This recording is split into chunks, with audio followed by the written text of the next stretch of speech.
and welcome back to Seasons, a devotional based on my book by the same name. And today we're going to talk about God's remedy for Blue Mondays. Did you know since 2005 that the third Monday of January has been declared by some as the annual Blue Monday, supposedly the most depressing day of the year? This declaration was based on supposed research by a psychologist, putting a whole bunch of different factors into the equation to come up with that statistic.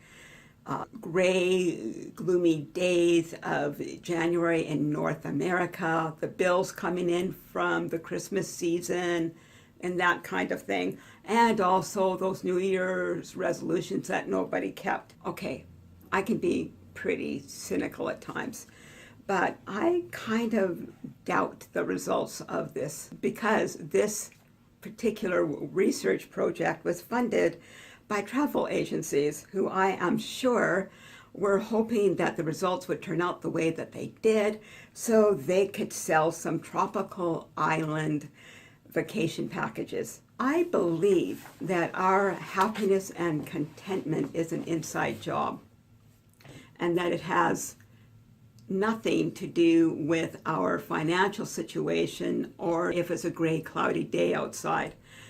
I believe that God has provided me a fail-proof remedy for that spiritual heaviness and the winter doldrums. And I didn't get paid a dime from a travel agency. He offers this amazing cure to all believers with an ironclad guarantee. If we follow his prescription, we'll see positive results. And it's as simple as this. Encourage yourself in the Lord several times a day and be grateful in all circumstances. 1 Thessalonians 5:16-18. Rejoice always. Pray without ceasing. Give thanks in all circumstances. For this is the will of God in Christ Jesus for you.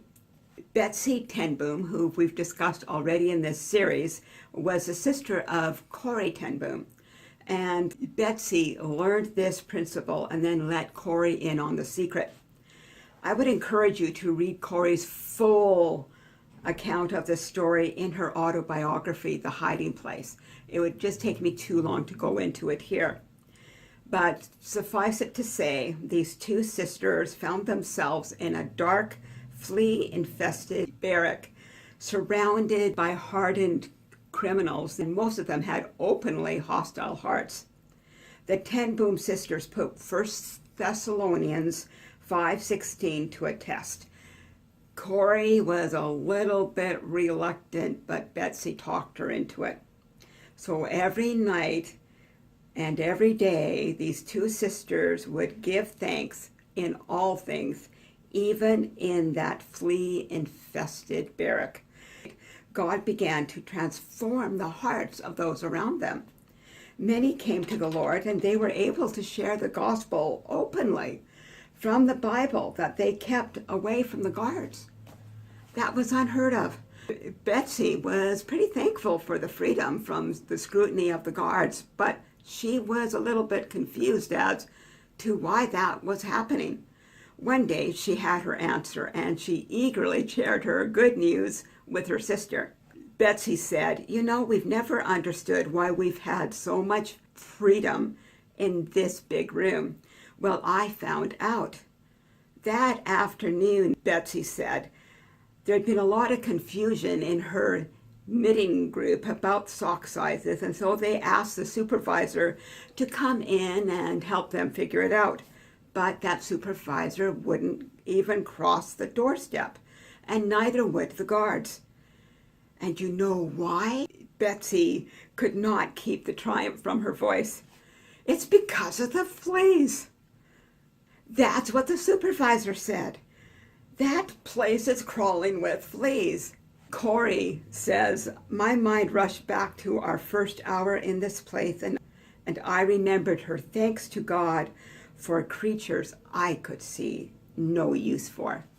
Remember to look up Corrie's book, the hiding place. I'll put the link in the description. And that's all I have to say right now. Hey, don't go anywhere yet, just for a sec, okay?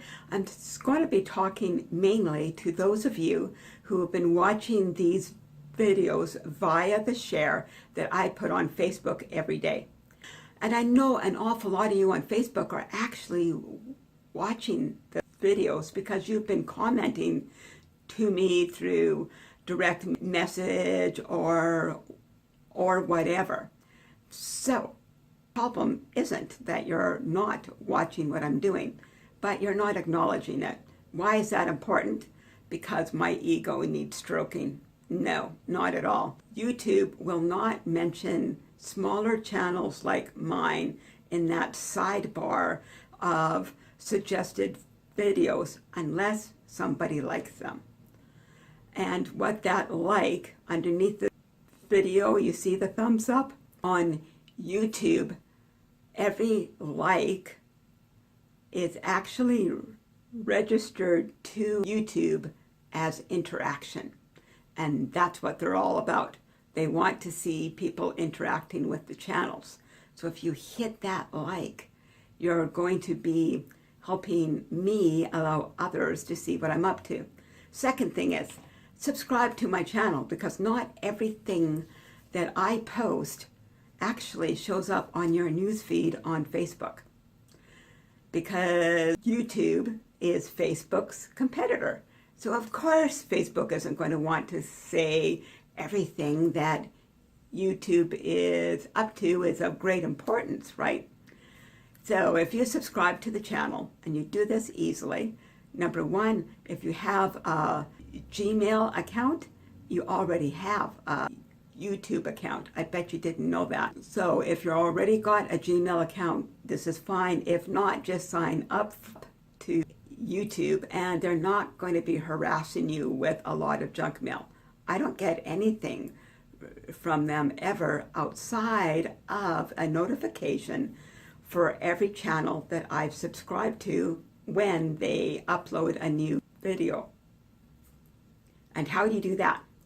My channel, for example, this video that you're watching me on right now, if you go to YouTube, you'll see at the bottom a red box that says subscribe. Click on it, and a bell will appear.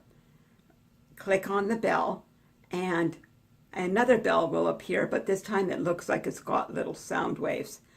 That gives Facebook permission for them to send you one email from me every time that I upload a new video.